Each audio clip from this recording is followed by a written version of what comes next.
नमस्कार साथियों, मैं नीरज आर्य। साथियों, भारत में लगभग 250 वर्ष से ईसाई मिशनरियों द्वारा धर्मांतरण का कार्य चल रहा है और ये लोग उन्हीं लोगों को चिन्हित करते हैं जो लोग आर्थिक रूप से असहाय और कमज़ोर रहते हैं और अधिकतर इनका निशाना SC, ST, OBC वर्ग पर भी रहता है। जाति के नाम पर भी लोगों का धर्मांतरण करने की कोशिश करते हैं। हमारा वीडियो बनाने का मकसद भी यही है कि भारत में चल रहे धर्मांतरण पर रोक लगाई जा सके। इसीलिए जो सक्रिय हिंदू हैं वो हमारी इस वीडियो को ज़्यादा से ज़्यादा शेयर करें ताकि जिन लोगों का कन्वर्जन हुआ है, जो लोग कन्वर्ट हुए हैं, वो लोग बाइबल की सच्चाई को जान सकें और इन ईसाई मिशनरियों की धूर्तता को पहचान सकें और इन धूर्त लोगों की विचारधारा को भारत से बाहर निकालकर फेंका जा सके।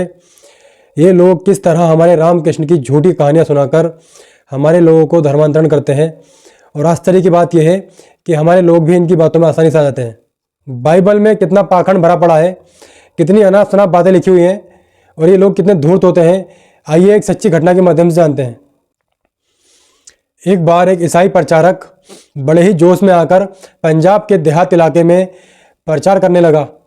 उसने सोचा कि ईसा मसीह की शिक्षा को बढ़िया दिखाने के लिए हिंदुओं के पुराणों की खिल्ली उड़ानी चाहिए, जिससे हिंदू अपने ही पुराणों से घृणा करने लगे और ईसा मसीह की शिक्षा पर विश्वास करने लगे। मगर उसकी किस्मत ने उसे धोखा दे दिया और वह एक पेशावरी टोपी पहने आर्य समाज के प्रचारक से टकरा गया। पादरी बोला, हिंदुओं को पुराणों की शिक्षा को छोड़कर ईसा मसीह की शिक्षा को अपनाना चाहिए। देखो हिंदुओं, तुम्हारे लिंग, मत्स्य और विष्णु पुराण में क्या लिखा है कि हिंदुओं का आराध्य देव ब्रह्मा मिद्रापान करता था और उसने अपनी बेटी सरस्वती से विवाह किया और उससे कुकर्म किया। जिसके जवाब में आर्य समाजी प्रचारक ने कहा कि छाछ तो बोले किंतु छन्नी क्या बोले, जिसमें हजारों छेद हैं। हम केवल वेद को ही मानते हैं और वेद पर ही विश्वास करते हैं। पुराण आदि 600-700 वर्ष पहले ही बने हैं, जिनमें सैकड़ों बातें ऐसी लिखी हुई हैं जो ना तो स्वीकार करने योग्य हैं और ना ही वेदानुकूल हैं। जिसे तुम ईश्वर की पुस्तक बाइबल कहते हो, उसमें कभी ध्यान नहीं देते। देखो उत्पत्ति की पुस्तक, जिसका अध्याय नंबर 19 आयत नंबर 31 और 36 में लिखा है, नबी हजरत लूत ने शराब के नशे में अपनी 2 पुत्रियों से व्यभिचार किया। गिनती की पुस्तक अध्याय 31 आयत नंबर 35 और 40 में लिखा है, हजरत मूसा ने 32,000 कुंवारी लड़कियों से दुराचार करने की आज्ञा दी। बाइबल में ऐसा पढ़कर आप लोगों को लज्जा नहीं आती? अप्रमाणिक पुराणों पर तो आप आक्षेप करते फिरते हो।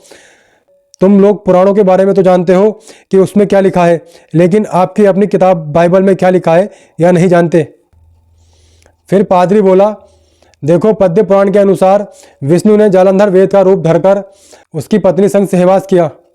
उसके बाद आर्य समाजी प्रचारक ने जवाब में कहा, तुम्हारी खुद की आंख में तो तीर घुसा हुआ तुम्हें दिखाई नहीं देता, किंतु दूसरे की आंख में तिनका भी तुम लोगों को भारी प्रतीत होता है। पद्य पुराण में किसी भी मूर्ख ने अनाप शनाप लिख दिया तो क्या यह प्रमाणिक हो गया? वेद शास्त्रों से प्रमाणिक होना चाहिए, किंतु ऐसी अनाप शनाप बातें वेदों में मिलना मुश्किल नहीं, असंभव है। मगर आपको बाइबल से प्रमाण देते हैं। शमूएल 2 अध्याय 11 में लिखा है कि दाऊद ने उरिय्याह की पत्नी से दुराचार किया और उरिय्याह को युद्ध में चिट्ठी भेजकर मरवा दिया।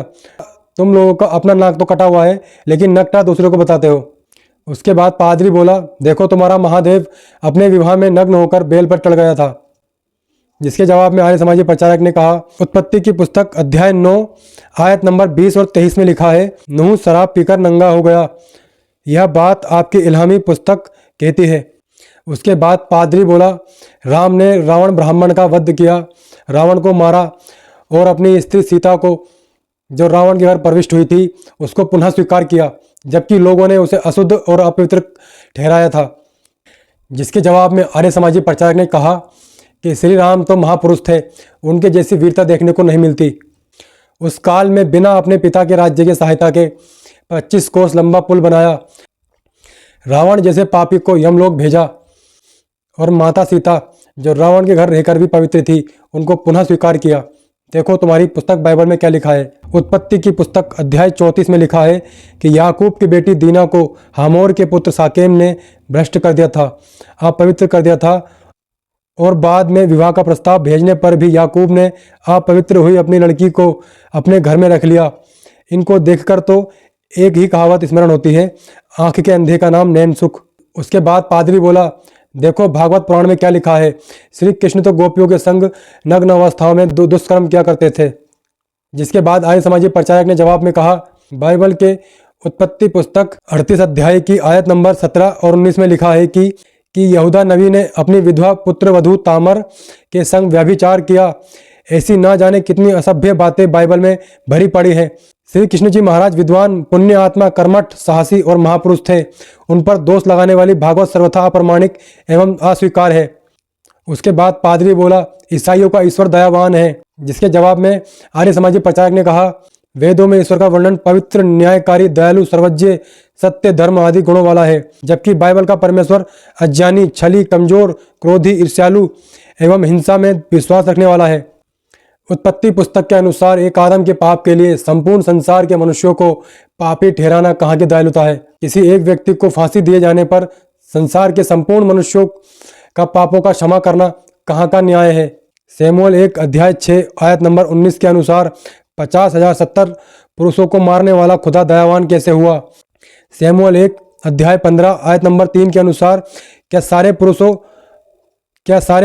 क्या सारी स्त्री, क्या बच्चा, क्या दूध पीता बच्चा, क्या गाय, बैल, गधा, भेड़, बकरी, क्या ऊंट, सबको मार डालने की आज्ञा देने वाला खुदा दयावान कैसे हुआ। गिनती की पुस्तक अध्याय नंबर 25 आयत नंबर 9 के अनुसार 24,000 मनुष्यों को मार डालने की आज्ञा देने वाला खुदा दयावान कैसे हुआ। होशे की पुस्तक अध्याय नंबर 13 आयत नंबर 16 के अनुसार बच्चों और गर्भवती स्त्रियों को मार डालने की आज्ञा देने वाला खुदा दयावान कैसे हुआ। ऐसे अनेकों प्रमाण बाइबल से दिए जा सकते हैं कि बाइबल का ईश्वर हिंसा में विश्वास रखता था, जिसका दयावान होना केवल भ्रम मात्र है। पादरी ने जब देखा उसकी हर बात का युक्ति एवं तर्क संगत सही प्रमाण खंडन हो गया, तो वो अपना बिस्तर उठाकर 9-2-11 हो गया और वहाँ हमारे आर्य समाजी प्रचारक पंडित लेखराम सत्य का मंडन और असत्य का खंडन करने के लिए आगे की ओर बढ़ गए। आप सभी लोगों को यह निर्णय लेना चाहिए कि आपको सत्य ज्ञान, वेद में विश्वास रखना है या कपोल कल्पित अविद्या, अवैज्ञानिक बातों से भरी हुई बाइबल में फंसकर रहना है। जय श्री राम, जय आर्य, जय आर्यवर्त। जय आर्य, जय आर्य, जय